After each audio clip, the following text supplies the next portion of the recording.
Okay, so first of all we're going to block out the planforms of the wing. So I've strung the bow up and prepared everything here.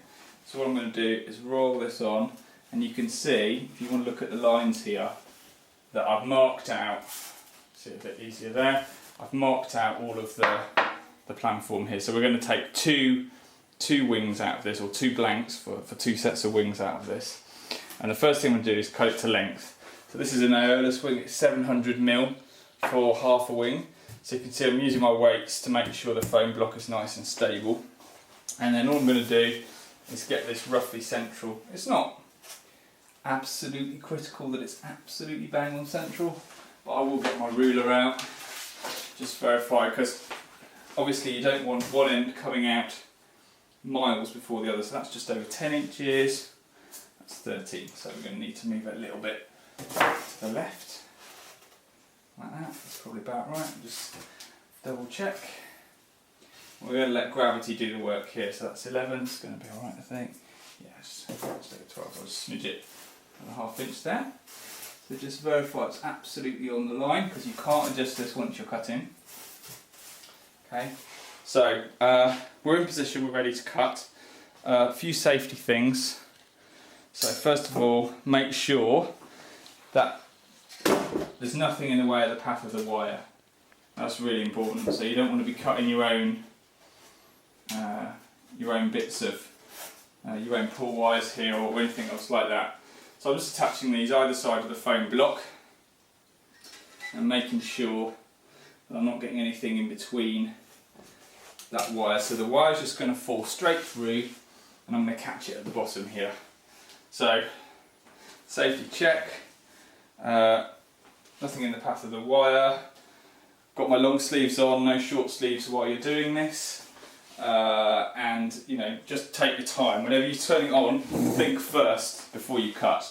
You can't stop it once you're going. So we're on centre, we're on the line.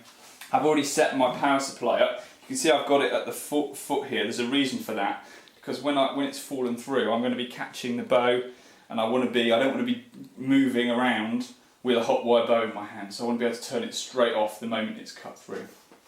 Okay, so I think we are ready to go. So what I'm going to do is switch this on, and you should start to see the hot wire cut. Straight away. We'll go quite fast on this setting. All I'm doing is just verifying. Okay, and I'm going to catch the bow. It's a little bit of backward pressure just so it doesn't. That's it. And that's simple as the first thing you do, switch that off. The wire, this wire won't stay hot for too long, a few seconds, but obviously don't go near it straight away. You can see we've got a nice clean cut here. It's probably a little bit too hot actually, I really need to do it quite that fast, but you can see the edge of that is nice and clean, and you get a nice 90 if you use this. These blocks are very square, so you don't need to worry about squaring them up. Okay, so we're just going to do one more cut for you. This time we're going span wise. This is just a longer cut. Yeah, so we're ready to go. Everything's clear. Got no issues. Got good contact and everything. Let's go. I'll turn the amps down slightly this time, and you'll see it's a longer cut, so it'll go slower anyway because it's got a longer section of wire to heat up. You can see that's a nice sort of pace. You're looking for about 2 to 3 milliseconds, something like that.